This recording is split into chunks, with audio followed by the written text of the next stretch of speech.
Welcome. This is Shakti Carola Navran, your online astrologer. And let me first check if we are live, if everything is working. I had some trouble here with the connection today.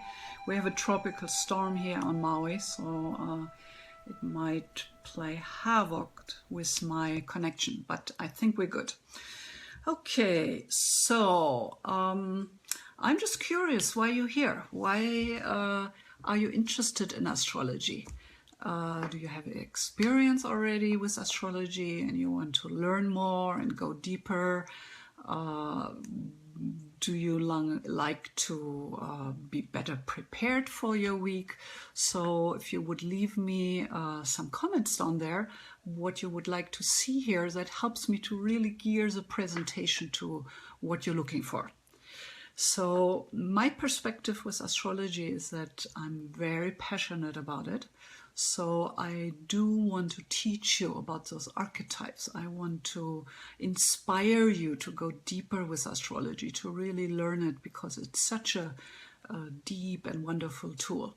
So you could imagine it like a window opening into the mysteries of the world. And there's so many mysteries in the universe, and astrology is just a path, a journey to look deeper, and especially the ability to look deeper into your own inner motivations and what makes you tick.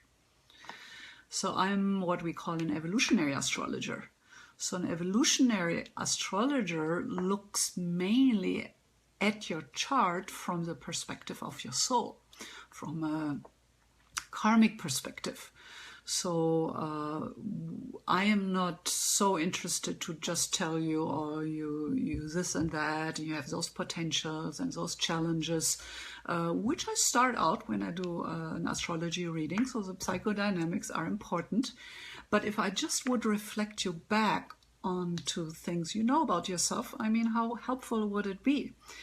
But as an evolutionary astrology, what I do, I look at your personality in the with the background, the framework of your karma. What is your deepest wound? Where are you the most unconsciousness? And what did your soul really wanted you to heal or achieve? What's your spiritual destiny? So this is really the promise evolutionary astrology holds, that you can connect with the deeper truth. And often if the deeper truth is put on the table, there is a sense of connecting with that. There is a sense of finding your own inner truth in a reading or in a forecast presentation. And of course, for every forecast, it is important to know where what I describe, where that is happening in your chart. And then you can kind of calibrate it. Like, for example, right now the moon is in Aries. So if you have any planets in Aries, sun, moon, ascendant, that moon will be especially strong for you. Well, the moon is pretty fast, so we have like 4 different moon cycles throughout the week. But nevertheless, in the moment where it's happening, and especially how it's connecting into your birth chart, it's very strong, it's very impactful. And the moon is representing our inner world, our inner dimensions, our feelings, which are kind of mysterious. They're kind of under the layer of consciousness. So by following the moon astrology, the lunar astrology around throughout the week, it can just help you to become more aware of those emotional streams and movements. And then you have a choice. And this is what evolutionary astrology is really about. It's not about being determined by special energies. It's more like those energies, you could imagine them as gods and goddesses coming, knocking at your door, and then you open the door. You have to start a communication. There should be an interaction. But that interaction can only happen if you are kind of conscious of what's coming at you. So that's why I'm doing this weekly forecast and all my other new moon and full moon forecasts, to give you that edge, that knowing of kind of what kind of god or goddess is coming to your door. And with that, you have choices. You have the freedom of choice. And of course, that's based in your state of consciousness. So astrology is really about lifting and widening that perspective. So let's start into the week. In astrology, we work with that beginning moment. So the beginning of any given moment is kind of that seed, and we can make a birth chart for that. And then we can read the chart and we can pretty specifically determine what those seeding moments are and how that will develop, and what the high end is and what the low end is. So most of us, we are aware of time quantity. So we start something and then we know this is an event which will go 2 hours or whatever it is. So we're more connected with time quantity than time quality. So astrology is a chance to add that dimension and to become more aware of what you can make out of that beginning and the potential it holds. Okay, we are in a week coming up with the overall theme of emotional integration, because the moon is going into the last quarter. So it's kind of about integration. Something emotionally wants to become integrated and get to an end there in some ways. Hi, Diane. Good to see you. Okay, so today the moon entered Aries, and it will enter Taurus, Gemini, and Cancer throughout the week. We still have Mercury and Venus for a short time in Leo. The Sun made it into Leo last week, so for a couple of days we have 3 planets in Leo, and Leo is fire, Leo is passion, the sign of the king and the queen, so it's very expressive. And the Sun will be in that fire sign for a month because it just stepped into it. So there will be a strong expectation. Everything is kind of in overdrive. So there is a lot of fire, a lot of desires, a lot of things we want to achieve. So, okay. The Mercury will step out of Leo into Virgo, and we're going to discuss that.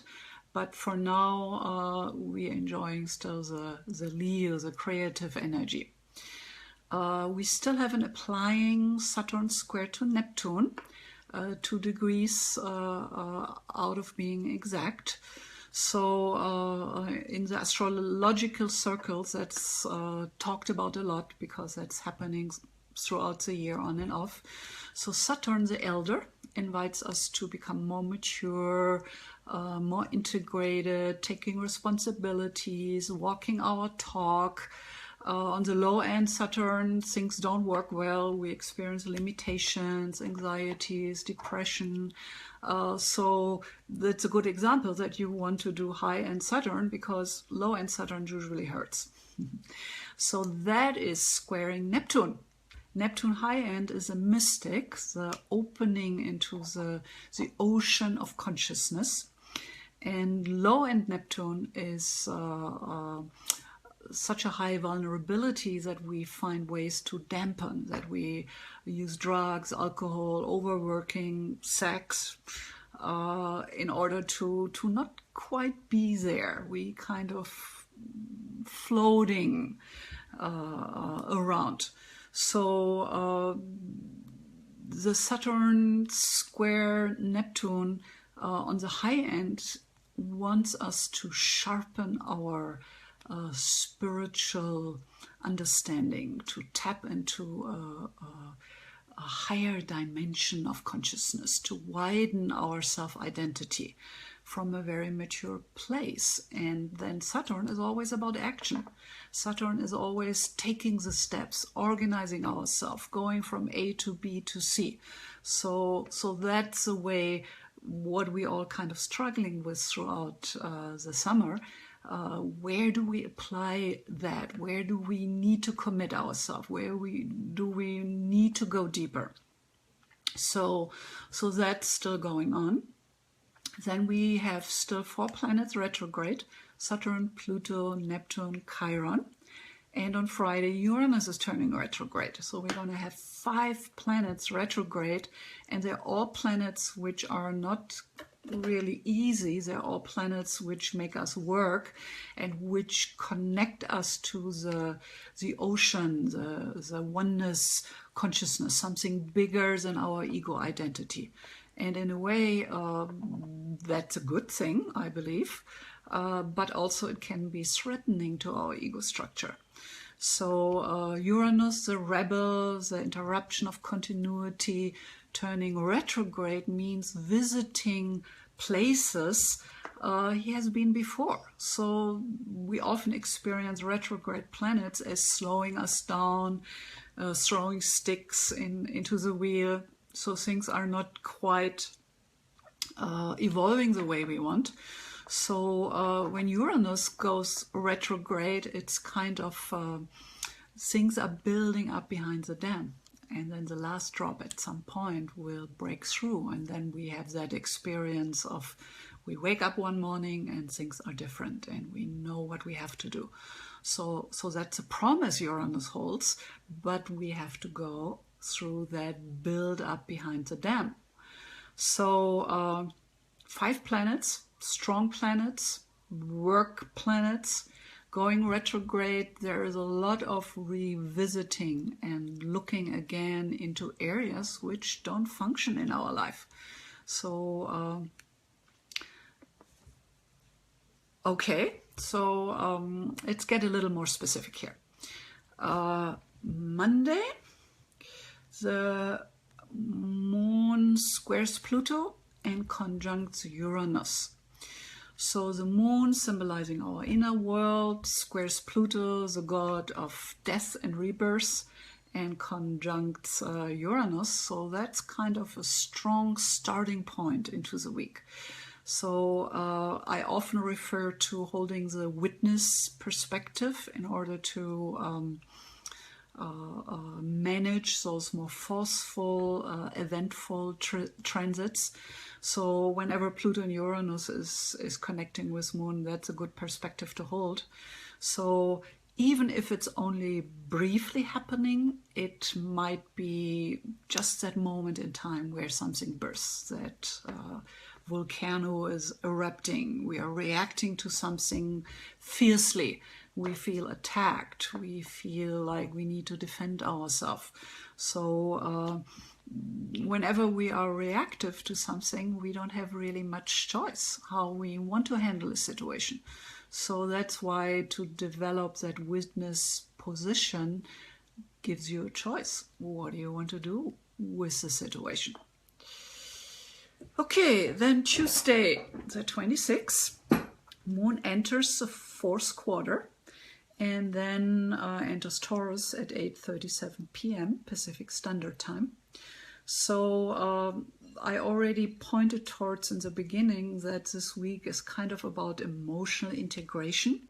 So that's happening usually in the 4th quarter. And with the moon stepping into Taurus, everything is kind of calming down, which is kind of nice after the intense Monday. So Taurus is Earth. Taurus is ruled by Venus.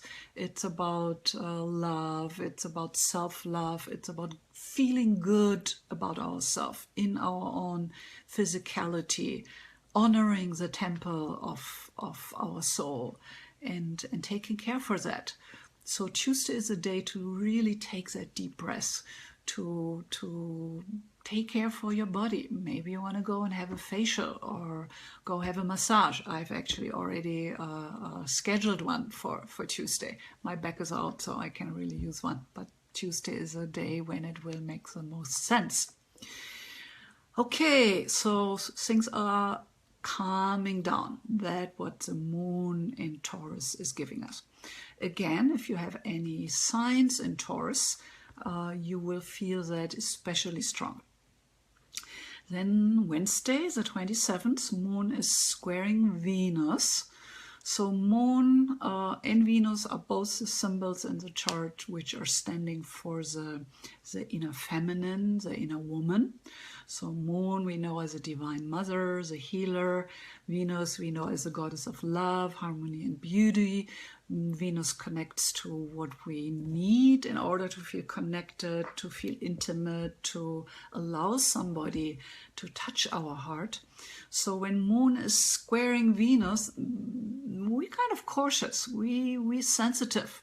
So Wednesday is the day you want to be aware of that you are in charge to stand up for your own needs and to express yourself and to ask for what you want. Okay, Thursday, 28th, moon is opposing Mars till it enters Gemini at 11:17 a.m. and then it will be sextiling the sun. So first of all, the moon opposition Mars. Again, there is some spunk, some energy. It could be just that you feel very passionate about something and very strong and you take a stand for that, which I think is a good thing.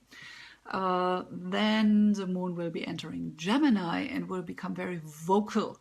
Gemini is ruled by Mercury. Gemini is air, is between things. So we will feel more flexible, more interested, more curious. And with the moon in Gemini, there is an emphasis on trying things out, having experiences. So Gemini is kind of the butterfly in the zodiac. So Gemini is that butterfly who flies from one flower to another flower to another flower, from one experience to the other. And it teaches us to be in the moment and enjoy each flower for what it has to offer. Okay, Friday, 29th, Uranus turns retrograde. So we already talked a little bit about that. So it would be interesting for you to see where the Uranus is in your chart and if there are any connections, because then you will feel that very strongly. And it will be helpful to just know where that is happening in your chart. And in case you don't have your chart, you can go to my website, mauiastrologyreading.com, sign up for my newsletters. Then I can keep you in the loop with forecasts, and you will get access to your free chart and your free Love Stone report, which is a report which gemstone is really actually happening to heal and balance your heart, which is a nice way to do with the gemstones anyway. So for each of the planets in our chart, we have a true birthstone. So if you're interested in that, you will find out more when you sign up for my newsletter.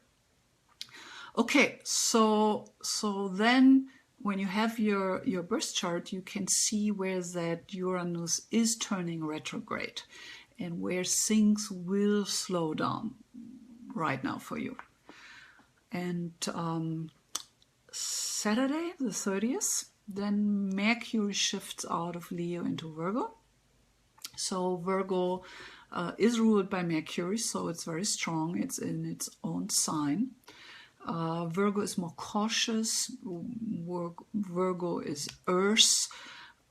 So we might feel that we feel a little more anxious, a little more cautious, thinking before we decide or take a step a little more about something. So which isn't necessarily a bad thing. So also the moon will be entering Cancer, Saturday 30th, we're still in. So also the moon is in its own sign in Cancer, so will be very strong. Cancer is a sign of home and family, of what we need in order to feel wholesome and happy. So here it's really about paying attention what we need in order to feel cherished and nurtured and taking care of ourselves. A good example is often to have animals in our life. I truly believe that they bring a presence, a sense of beingness. Nothing else can. So I sit every morning with my cat in my bed when I meditate, and I just appreciate that presence and that beingness. So of course you need to be self-employed like I am, then you are at home and you can have pets. If you're gone all day, that's obviously not an option. But if you can have a pet in your life, it's a wonderful way to nurture and support yourself. Okay, we're ending the week, Sunday 31st, with the moon opposing Pluto. Remember, we started out the week on Monday with a moon square to Pluto. So it's kind of almost like we come the whole circle. We're integrating something we started out on Monday. And Pluto always invites us to go deep, to be very honest with our own self. And in a way, Pluto moon makes us not wanting to compromise. It makes us strong in our expectation, in an intensity of feelings. So you want to keep that in mind. Sunday is a day where we have more time to connect with family and friends. So there will be a need for honesty there on Sunday for you. And if something has been building up throughout the week and you haven't had the courage to express it, Sunday is a day to do that. So finish out the week on the high end and come back next Sunday and visit me for the next preview. Okay, so if you haven't done so, please like my page, leave me a comment. I would love to hear what your sun sign is, moon and ascendant. So I have an idea who you are and how what we have discussed might impact you. So if you have any questions, Diane, you're on. I'd love to hear your thoughts. If you want to share this video, that would be wonderful. It helps with the ranking. So yeah, let's see if there are any questions. Okay. So Diane, you have Aries, Sun, I imagine, Taurus rising, Moon in Pisces. So with the Taurus rising, you have the Moon activating that this week. So that's actually a really good time for you to take care for your physical well-being. The Ascendant has a connection to our health, our physical body. So with the Moon going over that for you, it's a time where you might feel more healthy, or you know exactly what to do in order to take the next step health-wise. Also book a massage for Tuesday. Yes, that's really a good day to do that. Okay, so last week you guys asked me about what gemstone I would suggest to help balance the energies. So again, for this week, I would say the Herkimer Diamond is a wonderful stone. The Herkimer Diamond, this is a Herkimer Diamond. It's a double terminated crystal where the plus and the minus sits very close together. So it has very special healing purposes because of that. So the Herkimer Diamond is a gemstone which balances between the polarity of plus and minus and opposing forces. So the Herkimer Diamond is a wonderful, wonderful stone to help our own process in the balancing. And the balancing, chakra-wise, is really done in the heart, because the heart chakra is the middle chakra between the three upper chakras and the three lower chakras. So the Herkimer is especially strong when you meditate with a bigger piece like this one on your heart, or if you put it on your third eye, or even better if you have a pendant so you can wear it on your heart. So Herkimer Diamond is a wonderful stone for this week to help balance with the extremes, with the challenges of the Pluto and the Uranus connection and all that. So play around with the gemstones. It's really a wonderful way to tune inwards and to have that access strengthened to the present moment. Okay, hi Anne, good to see you. Aries moon as well. So the Aries part in both of you will be stimulated because right now the moon is in Aries. So just develop that inner witness, so you don't blow off the fuse, so you don't just react to circumstances. So high-end moon in Aries is to be passionate about something, to stand up for yourself. So that's what's available for you for these couple of days. Okay, Diane, injured yourself yesterday. Okay, well, that's a physical thing to experience. So yeah. Well, my back is out. I'm actually in quite some pain. So I think just being a soul in a physical body, we have to learn how to navigate those physical, stressful and painful times. And I truly believe in support, in going out and asking for support. So having that massage is probably a good thing. And holding whatever process we are in consciously, that goes a long way for getting out of suffering, getting out of a victim position. So my whole approach with astrology is to raise your consciousness by being more aware what's happening and coming at you in the coming week, so you have better choices, you have more access to the high-end possibilities of those qualities. Okay, and that's true. Arthritis in your right hand, and I know Gemini rules the hand. Yeah.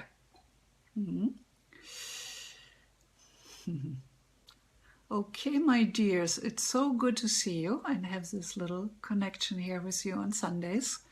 So, well, let's find ways to get out of pain. So I'm gonna lay down after I'm done here with a hot water bottle, and I do have an infrared sauna, so I'm gonna do that today. It just helps with the blood flow. So yeah, I think it's really about stepping into the responsibility for dealing with what's happening. So my dears, it's good to have you here for a moment. If you have more questions, leave me your comments. Also, everybody who comes later, I will monitor and answer any questions. So don't forget to share and like the video, and I will get back to you. All right, so aloha from Maui, and have a wonderful rest of your Sunday. And I will hopefully hear from you whenever I do. Okay, bye.